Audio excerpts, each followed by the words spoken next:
So hi guys, welcome to this digital platform जिसका नाम है मास्टरगंज कॉम्पिटिशन्स। दोस्तों, हमेशा की तरह इस बार भी हम बहुत ही उम्दा टॉपिक लेकर के आए हैं, जो कि हाल फिलहाल में जो एग्ज़ाम आने वाले हैं, जो अभी हुए भी हैं, उनका जो स्तर है एग्ज़ाम का, जो वो था, लेवल था, वो टॉप लेवल था, बिल्कुल बिल्कुल अच्छा सा था, यूट्यूब से बहुत आगे। और बाकी जो अफवाह से जो नॉर्मल पेड बैच थे उनसे, जो भी जिसने भी जहाँ से पढ़ा होगा, अगर एग्ज़ाम दिया है और उसका नहीं भी दिया है, अगर पेपर देखा है, तो इस बात को अंदाज़ा लगाया जा सकता है कि अभी जो कंपटीशन का स्तर है एकदम बिल्कुल टॉप लेवल पे चल रहा है। कहीं से भी कोई सवाल आ जा रहा है, क्योंकि जब से एआई आ गया है तो एआई को लेकर के वो सारी चीज़ें ज़्यादा ही जनरेट कर ले रहे हैं, या कहें कि कोई ग्रंथालय है वहाँ से पुस्तक उठा ले रहे हैं, वहाँ से कट कॉपी पेस्ट कर दे रहे हैं।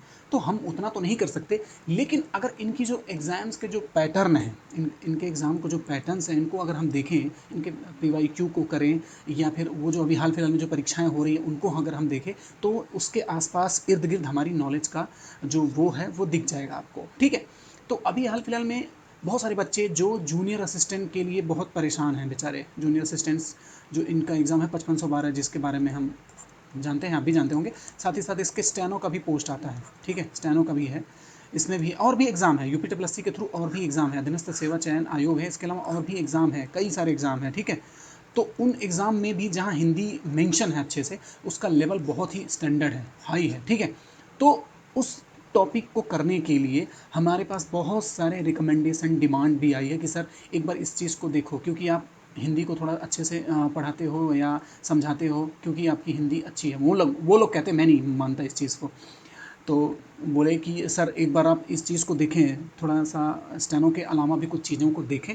तो मैं उसमें एक कड़ी जोड़ने जा रहा हूँ, क्योंकि हमारी शुरुआत है जो स्किल टेस्ट पे ज़्यादा फोकस रहती है। हमारा ये चैनल जो डेडिकेटेड है स्किल टेस्ट, मतलब टाइपिंग और ये सब जी स्टेनो वगैरह जो भी है। ठीक है, हम लेकिन फिर भी कुछ चीज़ों को ऐड कर रहे हैं, क्योंकि बच्चे बहुत ज़्यादा परेशान हैं, क्योंकि हिंदी जो है, हिंदी का अच्छे से अच्छा जो वो है, वो चीज़ मिल नहीं पा रहा है, अच्छा सा प्लेटफॉर्म नहीं मिल पा रहा, जो समझने की जो चीज़ें हैं बहुत कम है, हर जगह इंसान नहीं पहुंच पा रहा है। तो मुझे बहुत सारे फ़ोन, बहुत सारे कमेंट सेक्शन में बातें और रिकमेंडेशन इस चीज़ का काफ़ी आया है। ठीक है, डिमांड भी आया है, तो हम उस कड़ी में एक कदम रखने जा रहे हैं।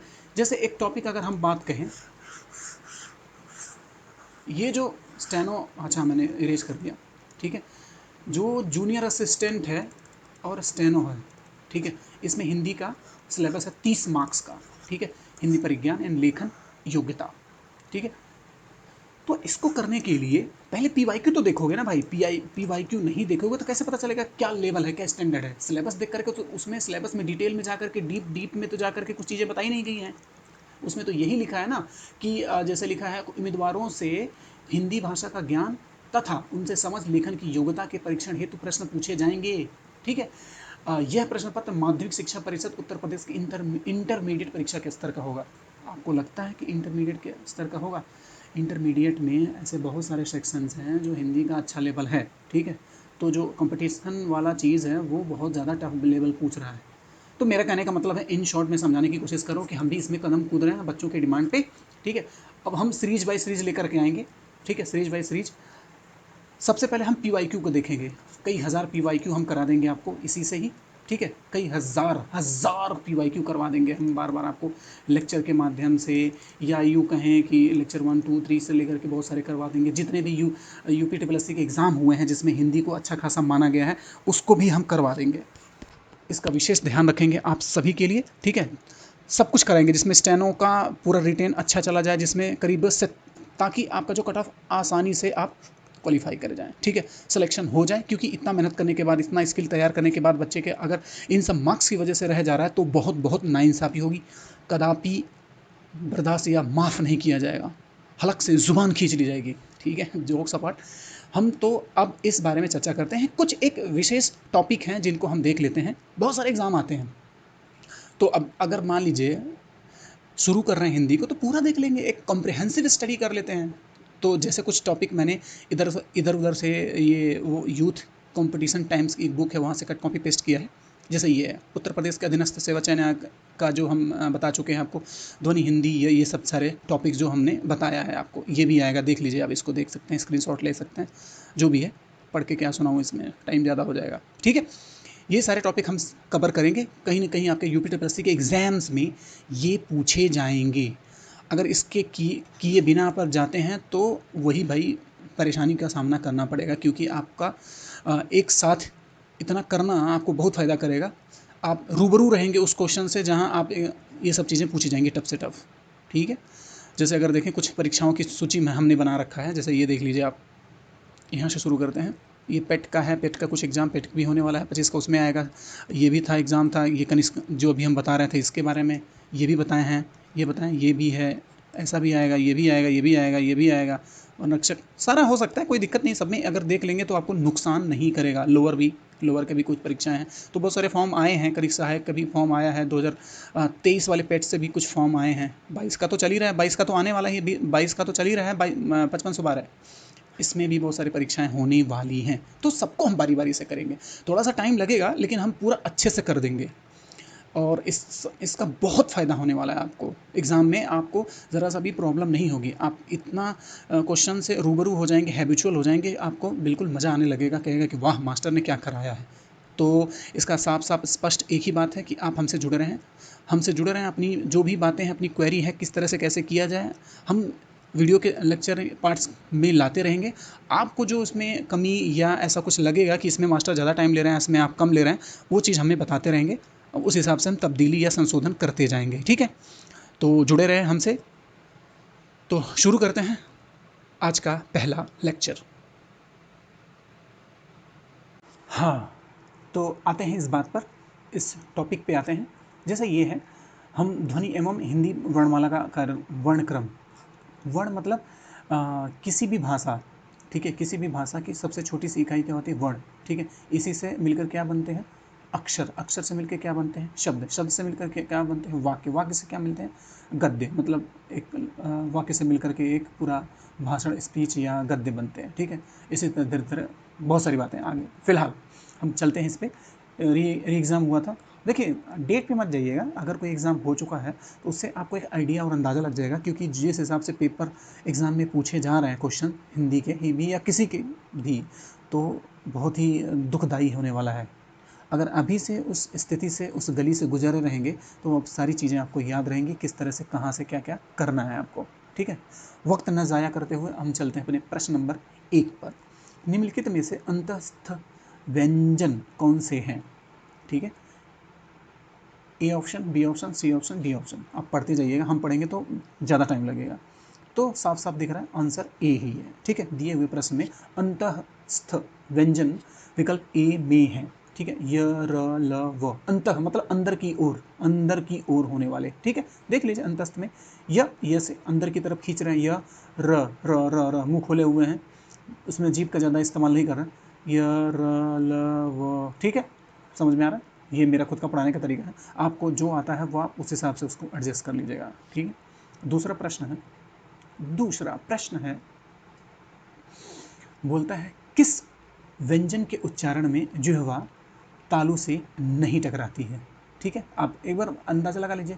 ज, श, च, घ। ठीक है, तो डी, घ घ घ, जिह्वा तालू से नहीं टकरा रही है, घ घ। ठीक हो गया।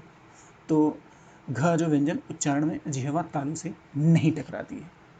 ठीक है, घ व्यंजन के वर्ण का उच्चारण स्थान कंठ। कंठ, सही बात है, कंठ की तरफ से, कंठ की ओर से इसकी ध्वनि आती है। ठीक है, अब चलते हैं नेक्स्ट प्रश्न पे। ये हमारा ये है, निम्नलिखित में से किस विकल्प में अनुनासिक का प्रयोग है? अनुनासिक, न न। ठीक है, नॉस्ट्रियल। तो करना क्या है? संकर, हिंदी, अतः, प्रातः, अंग, अह, चाँद, सांस। ठीक है, देख लेते हैं। डी वाला आंसर इसका सही है। ठीक है, डी वाला सही है आपका आंसर, क्योंकि चाँद, इसमें न से कोई चाँद, सांस अनुनासिक प्रयोग है, सॉरी प्रयोग है। तो प्रयोग इसका दिख रहा है, चाँद, न अनुस्वर के आ रहा है, उसके साथ ये आपका सांस है। ठीक है, और उसके बाद अंतः, प्रातः इसमें नहीं है, एक में है एक में नहीं है, एक में है एक में नहीं है, इसीलिए। बाकी डी क्या है? जिन वर्णों का उच्चारण मुख और नासिका दोनों से किया जाता है वे अनुनासिक कहलाते हैं। अनुनासिक वर्ण के ऊपर क्या है भाई? के ऊपर चंद्र बिंदु लगाकर लिखा जाता है। ठीक है, चाँद, सांस, आंध, ऊँट। ठीक है, इनमें ये सब कमियां थी, क्योंकि इनमें संकर की बात थी, इसमें चंद्र बिंदु नहीं था, इसमें भी नहीं था, इसमें था, दोनों में। ठीक है, अनुनासिक हो गया। हिंदी थोड़ी सी जितना हम आसान और हल्के में लेते हैं उतनी है नहीं, उससे बहुत ज़्यादा खतरनाक है। तो इसीलिए तो हम रूबरू होने जा रहे हैं इस हिंदी से, धीरे धीरे सीख भी जाएंगे। चलिए ठीक। ओष्ठ वर्ण किस विकल्प में है? क्या होगा? A B C D. देखिए सी वाले में है, जैसे प फ ब भ। ठीक है, जिन वर्णों का उच्चारण ओष्ठ अथवा ओठ होठों की मदद से किया जाता हो ओष्ठ वर्ण कहलाते हैं, जैसे प फ ब भ म उ ऊ। ठीक है, ये ओष्ठ वर्ण कहलाते हैं। अभी रट लीजिए भाई, मान लीजिए पूछ लिया है, ये वाले हैं, आगे हो गए। आगे बढ़ते हैं। संयुक्ताक्षर। संयुक्ताक्षर जो व्यंजन निम्न में से कौन से हैं?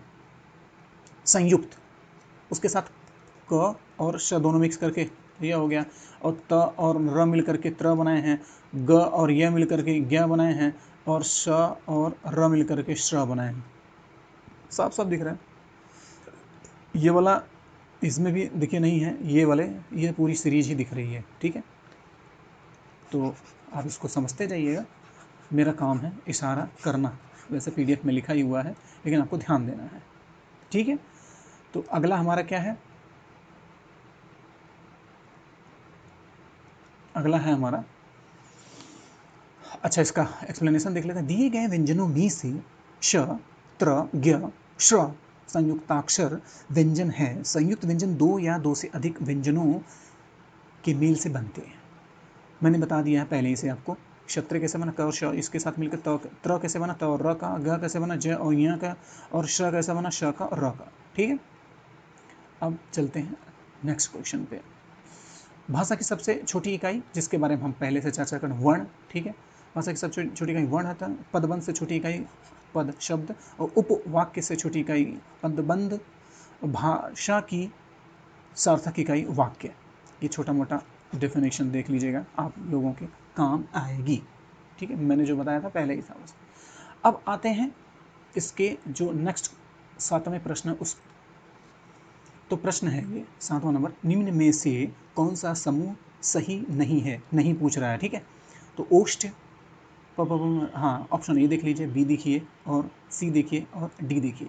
ठीक है, अब मिलाइए, उसके बाद आंसर देखते हैं। हाँ देखिए सी है। दिए गए व्यंजन समूह मूर्धन्य, मूर्धन्य क्या बोलता है? च छ ज झ सही नहीं है।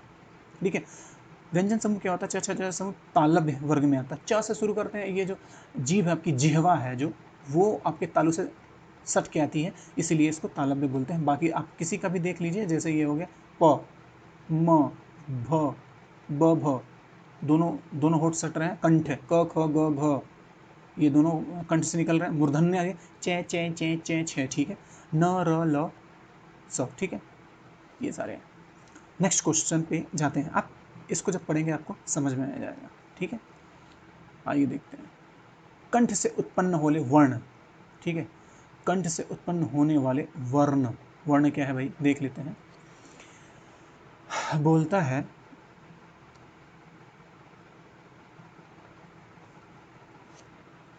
ड ढ ग घ ऋष ऋषि र और च छ। ठीक है, बी क्या है? जब ग बोलेंगे तो दोनों देखिए ग घ, इसमें दोनों जो लिप्स हैं आपके वो टच नहीं हो रहा है एक दूसरे को, अंदर से बाहर से, मतलब सीधे अंदर से आवाज आ रही है। क्या है? उसको बोलते हैं क्या? कंठ से। वर्णों का उच्चारण कंठ, क ख ग घ ड़। ठीक है, ड़ ह तालव्य। ठीक है, उसके साथ अब देखिए तालव्य वाले वो ये हो गए, कंठ वाले इतने हो गए जितना पढ़ा मैंने। अब तालव्य वाले देख लीजिए, च छ ज झ य श। ठीक है, मूर्धन्य देख लीजिए, ट ठ ड ढ ड़ ऋषि र श। ठीक है, तो ये हो गया। अब चलते हैं 9th नंबर क्वेश्चन पे। देखिए अगर मैं स्लो होगा तो आप कमेंट सेक्शन में बोल सकते हैं कि मास्टर जी और थोड़ा सा तेज करें, लेकिन ये हिंदी है, इसको जब तक आसानी से और आराम से नहीं पढ़ेंगे वो चीज़ें आपको दिमाग में फिट नहीं बैठेंगी। हिंदी है भैया, इंग्लिश तो बैठ भी जाए एक बार दो बार, हिंदी बहुत बारीकियाँ होती है, बिल्कुल नैरो होती है एकदम, बिल्कुल माइनर मिस्टेक होने पे मार्क्स कट जाते हैं। आपको सब लगेगा सही है, लेकिन सही नहीं रहता। निम्नलिखित में से कौन से मूर्धन्य व्यंजन हैं? ठीक है, प फ ड ढ ग घ ज झ।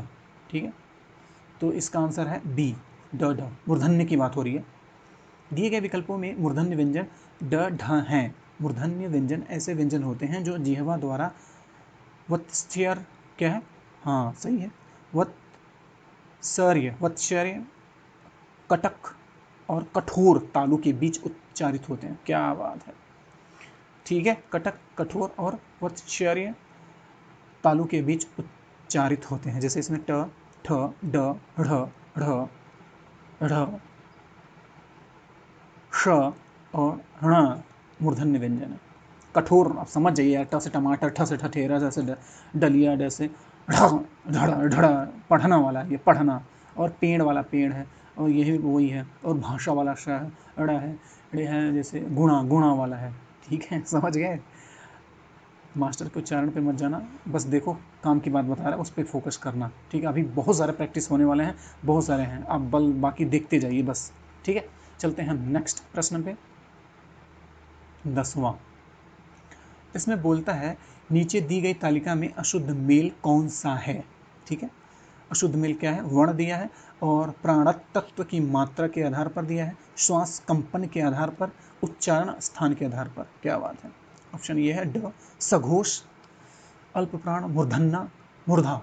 ठीक है, क दिया है अघोष, अल्प प्राण, कंठ, ध से धनुष वाला, सघोष, महाप्राण, ओष्ठ, ओठ से निकलने वाले। ठीक है, और छाता, अघोष, महाप्राण, तालु। ठीक है, अब इसका अंदाजा लगाइए, आप लोग दिखाइए क्या है इसमें, बताइए। ठीक है, तो अभी तक का ये है, ध देख लीजिए, ध, सघोष, महाप्राण, ओष्ठ, ध ध ध ध अशुद्ध है। इसमें मेल कौन सा? ठीक है, अशुद्ध मेल है।